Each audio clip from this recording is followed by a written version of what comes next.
சூடிக்கொண்டாள் என்னை சொர்க்கத்தில் ஆண்டாள்.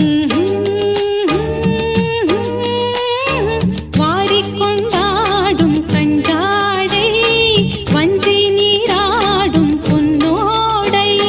கோதை பொன்னேனி பூமேடை மேடைக்கு நான் தான் பொன்னாடை. நீ தொட்ட பாகங்கள் தீங்கொட்ட கோலங்கள் தேடியதால் கனியானே. வாய் விட்டு நாடொன்று கேட்கின்றேன் தாவென்று பாய் விரித்தேனடி மானே. அங்கங்கள் பசும் தங்கங்கள் அள்ளும் நேரம். மல்லியே சின்ன முல்லையே எந்தன் அரிக்க